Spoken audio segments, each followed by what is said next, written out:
एक समय की बात है। एक राज्य में एक प्रतापी राजा राज करता था।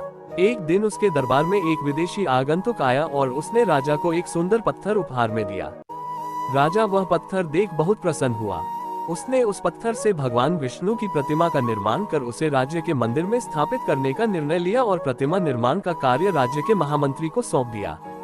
महामंत्री गांव के सर्वश्रेष्ठ मूर्तिकार के पास गया और उसे वह पत्थर देते हुए बोला, महाराज, मंदिर में भगवान विष्णु की प्रतिमा स्थापित करना चाहते हैं। 7 दिवस के भीतर इस पत्थर से भगवान विष्णु की प्रतिमा तैयार कर राजमहल पहुंचा देना। इसके लिए तुम्हें 50 स्वर्ण मुद्राएं दी जाएंगी। 50 स्वर्ण मुद्राओं की बात सुनकर मूर्तिकार खुश हो गया और महामंत्री के जाने के उपरांत प्रतिमा का निर्माण कार्य प्रारंभ करने के उद्देश्य से अपने औजार निकाल लिए। अपने औजारों में से उसने एक हथौड़ा लिया और पत्थर तोड़ने के लिए उस पर हथौड़े से वार करने लगा, किंतु पत्थर जस का तस रहा।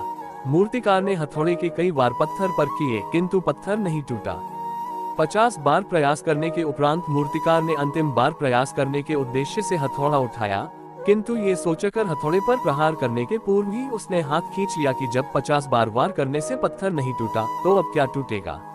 वह पत्थर लेकर वापस महामंत्री के पास गया और उसे यह कह वापस कर आया कि इस पत्थर को तोड़ना नामुमकिन है, इसलिए इससे भगवान विष्णु की प्रतिमा नहीं बन सकती। महामंत्री को राजा का आदेश हर स्थिति में पूर्ण करना था, इसलिए उसने भगवान विष्णु की प्रतिमा निर्मित करने का कार्य गांव के एक साधारण से मूर्तिकार को सौंप दिया। पत्थर लेकर मूर्तिकार ने महामंत्री के सामने ही उस पर हथौड़े से प्रहार किया और वह पत्थर एक बार में ही टूट गया। पत्थर टूटने के बाद मूर्तिकार प्रतिमा बनाने में जुट गया।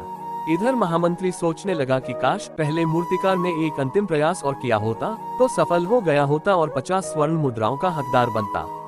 मित्रों, हम भी अपने जीवन में ऐसी परिस्थितियों से दो चार होते रहते हैं। कई बार किसी कार्य को करने के पूर्व या किसी समस्या के सामने आने पर उसका निराकरण करने के पूर्व ही हमारा आत्मविश्वास डगमगा जाता है और हम प्रयास किए बिना ही हार मान लेते हैं। कई बार हम 1-2 प्रयास में असफलता मिलने पर आगे प्रयास करना छोड़ देते हैं, जबकि हो सकता है कि कुछ प्रयास और करने पर कार्य पूर्ण हो जाता या समस्या का समाधान हो जाता। यदि जीवन में सफलता प्राप्त करनी है तो बार बार असफल होने पर भी तब तक प्रयास करना नहीं छोड़ना चाहिए जब तक सफलता नहीं मिल जाती। क्या पता जिस प्रयास को करने के पूर्व हम हाथ खींच ले वही हमारा अंतिम प्रयास हो और उसमें हमें कामयाबी प्राप्त हो जाए। कृपया मेरे चैनल को सब्सक्राइब करें और लाइक करें।